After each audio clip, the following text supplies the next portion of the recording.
What's up YouTube? Welcome back to my channel for what should be a much anticipated video on this Salvage Bentley Flying Spur. So for everybody new, I'll give a quick rundown of this project from start to the point we're at now. But before we get to that, if you enjoy cars just as much as I do, regardless of what it is, make sure you click that subscribe button in the corner so you can follow along with me on all my projects, whether it's a rebuild or a rat rod. So in December 2019, I bought this vandalized 2006 Bentley Continental Flying Spur from the local salvage auction. At the time, it did not run. It had key marks all down the side, around the back, and it also had a busted front bumper cover. Turns out this thing actually had sugar in the gas tank. That was repaired by multiple fuel filters, a fuel pump, and a good flushing of the fuel tank. I then proceeded to remove the front bumper cover, make the repairs, paint it, get it back on the car, and then moved along to touching up the scratches down the side of the car and the back of the car. That pretty much took care of most of the cosmetic issues, but there were still some mechanical issues there too. One of the problems I discovered was the suspension control module had some water intrusion, and that was quickly solved by just replacing the module. And after making those repairs, it pretty much wasn't a project anymore. It was just a car that I could drive and enjoy. And since then, I've had some pretty good times with this car.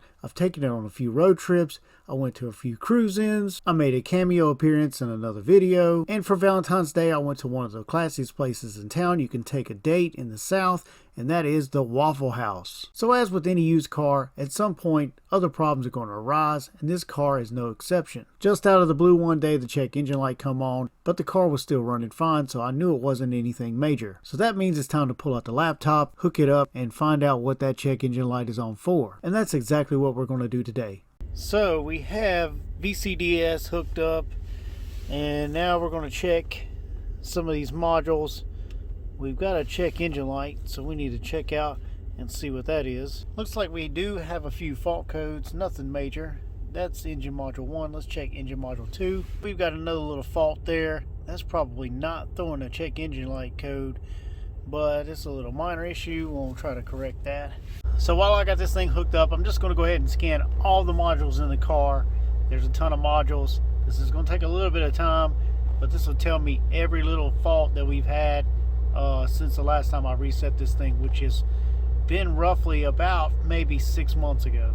So the scan is finished. I have a log of all the modules, so we're going to go through and read some of this information and see what we've got. Here are our fault codes that come from our engine control module. Now this car's been running just fine. I mean, I've been driving it and have no problems, but as you can see, we do have some codes. Now these could be minor or these could be major issues. I believe these are minor issues. The performance malfunction in the coolant system, I haven't noticed any kind of temperature change. It seems to get up to operating temperature as it should. It does not overheat, but that kind of points towards maybe possibly a thermostat being stuck open in the open position. So if you look at the exhaust temperature sensor, now that kind of goes in conjunction with that coolant system malfunction. Those are a common problem on these cars, and they're not really easy to change, and they're kind of expensive. So the first thing I'm going to attempt to fix are these exhaust temperature sensors. Now these things are pretty expensive. They're around $375 each from the Bentley dealership. From what I've been reading, they have a failure point at the solder joints. So before we decide we're going to replace these things, we're going to pull the engine covers off, and we're going to pull the covers off these sensors, and we're going to check out those solder joints. Now the scan revealed that we had a problem on bank 1 and bank 2, so that means both sensors are causing issues. So to get to those sensors, we're going to need to remove both of these air boxes, and we should have plenty of room once we get those out of the way to do any kind of inspection we need to do.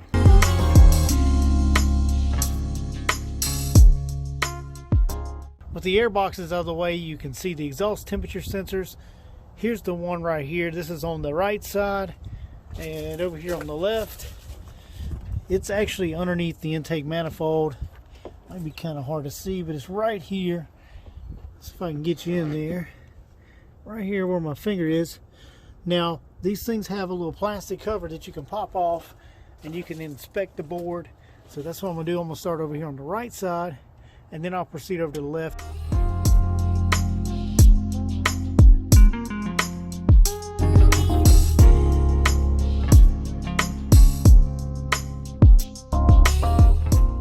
So with the cover of the sensor off, now you can see the control board and it looks nice and clean and clear down in there. Now this has got some kind of silicone on the board, I guess, to help protect it, but it's kind of hard to see. But if you look right here on this one little solder joint, it looks like it's got some stress cracks around it. So what I'm going to try to do is dig that out, and I'm going to resolder that point, and then I'm going to fill that back in with some clear silicone, and it should be okay. So this is so hard to capture on camera, but if you look really closely right there at that solder joint, now that I've got that goop cleared away, you can see where it's got a crack in the solder.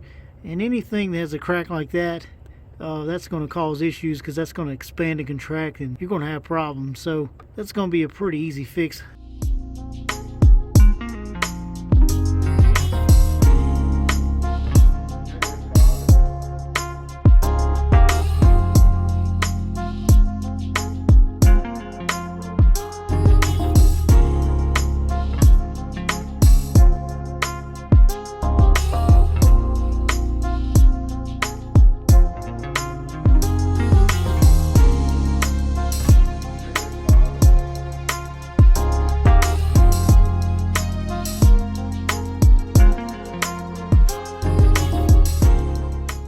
And the repair is complete. Now, as you can see, it wasn't that hard to get to the sensor and that hard to do the repair.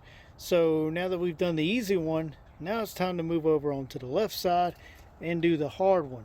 This one's going to be a little tricky to get to because it's actually right there in the brown, as you can see.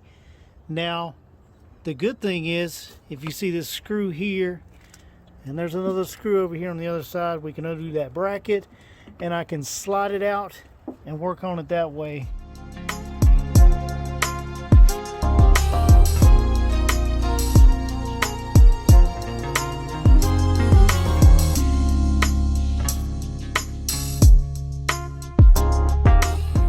So this thing's actually in a better position where you can get to it easier as far as the board.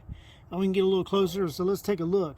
And it's real hard to see, but that solder joint right there, it definitely has a little hairline crack. You might be able to kind of catch it right there at that angle there.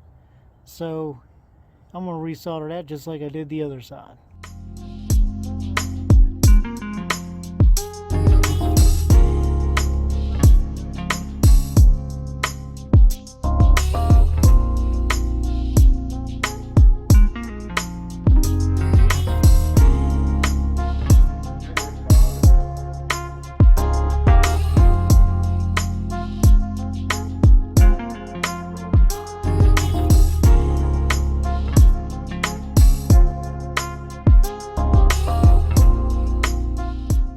And there you have it. Both of the sensors are back in, and hopefully soldering those joints up will fix our problem, and we won't have to replace either one of these sensors. Now, while you got the air boxes out, it's a good idea to go ahead and inspect all this stuff, because you got a lot of vacuum lines here, and these things are known to have vacuum line problems. So I've checked out everything here, and it doesn't seem to be any kind of issues with any kind of vacuum lines. All the T-fittings and everything look really good. All the plastic lines look really good.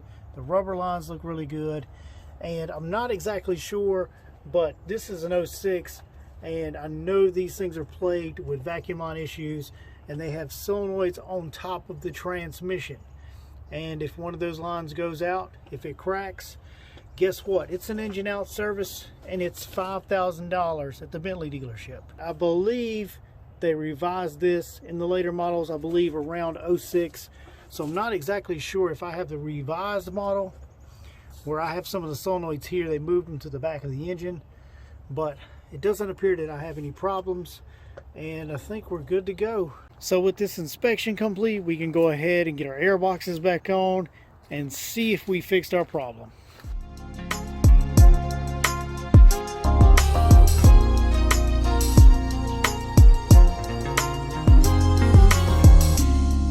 Well, after hooking this thing back up and running a scan, I do still have a few problems.